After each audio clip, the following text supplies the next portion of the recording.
How's it going, guys? So, let's talk about this upcoming fight between Terry Flanagan and Orlando Cruz. Now, let me just say one thing here. This fight, to me, has to be one of the most unusual world title fights in recent years. I am baffled by the fact that Orlando Cruz is even getting a shot at Terry Flanagan's title because it's been a long time since Orlando Cruz even fought a legitimate contender. Now, he did pick up one of those Mickey Mouse WBO titles earlier this year. In fact, he actually won it late last year, but he defended it a few times this year.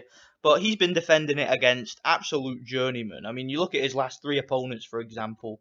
He had a guy that was 25 and 5, 26 and 7 with two draws, and 19 and 6 with one draw. All a bunch of guys that I've never heard of. And this guy is coming off those fights, going straight into a world title shot. I mean, it doesn't make sense to me. And if you look at Orlando Cruz's record, he doesn't really have the record of a champion. I mean, he's 25 and 4 with 13 knockouts, and he's been knocked out three times.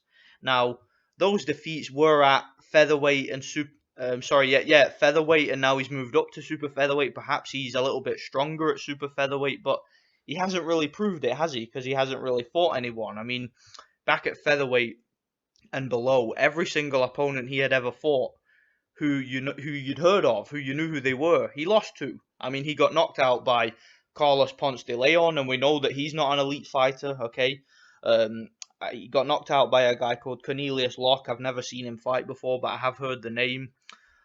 He also was destroyed by Orlando Salido, and a guy called Rodriguez. I don't know how you pronounce his first name. Also was able to outbox him and win on points. Now, I've watched all the footage I can find of Orlando Cruz because, like I said, I've not really followed his career that much. But to me, I just find it very strange that this guy is going in for a world title fight against Terry Flanagan. I really just don't see how they can justify it.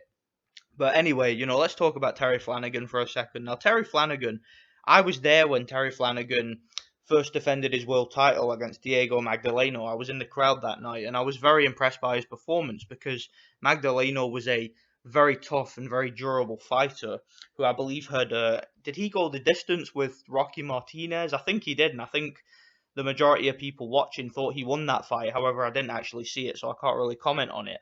But yeah, I was there when Diego Magdaleno was the opponent, and Terry Flanagan walked him down and destroyed him in 3 rounds.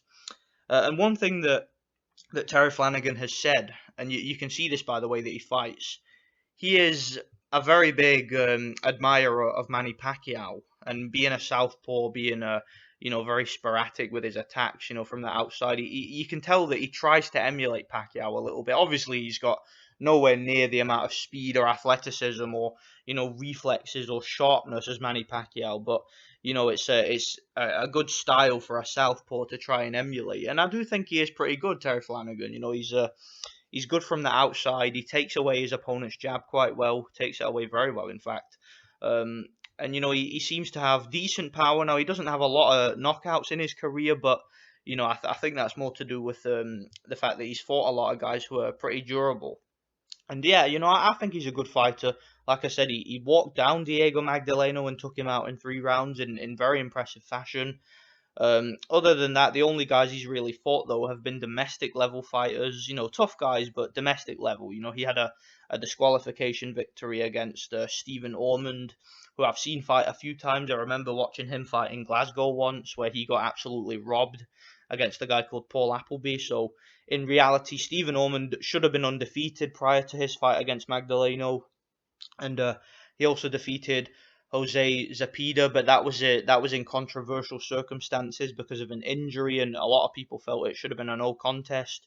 And I think probably the biggest name that he's fought domestically is Derry Matthews. Now, Derry Matthews is not a fighter I really rate. He's pretty much just a tough journeyman who comes to fight. And I was actually expecting Terry Flanagan to get a stoppage in that fight, but he didn't get the stoppage. The fight went the distance, surprisingly, and that raised alarm bells. But to be honest, I mean, one thing that you can give him there is that he's very, very wily. He's very experienced, Derry Matthews. And, if he wants to survive in a fight, he can, because he's been around for so long. And I know he's been stopped a bunch of times, but, I mean, because he's been around for so long and he's picked up so many things and he's seen so much in the ring, he's very, how do I say it? He knows his way around the ring. He knows how to spoil and he knows how to survive. So you can't really put that on Terry Flanagan. I mean, he dominated the fight and he won the fight clearly. But yeah, Orlando Cruz is going to be challenging for the lightweight title. I think Cruz is going to get fucked up. I'm picking Terry Flanagan here by stoppage. I think he's going to win by stoppage. I mean, if Orlando Cruz is getting stopped by people like Ponce de Leon, then I can't see him really lasting against Terry Flanagan unless he fights to survive, unless he's very negative, and unless he just tries to spoil.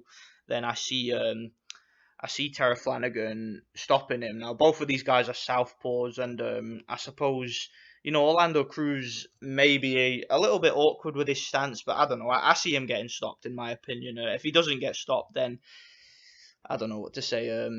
Yeah, but yeah, I'm picking Terry Flanagan to win this fight. I think he should win the fight by stoppage. I think it'd probably be a late stoppage because, like I said, Terry Flanagan isn't really a one punch knockout guy. He's more of a guy who likes to walk you down.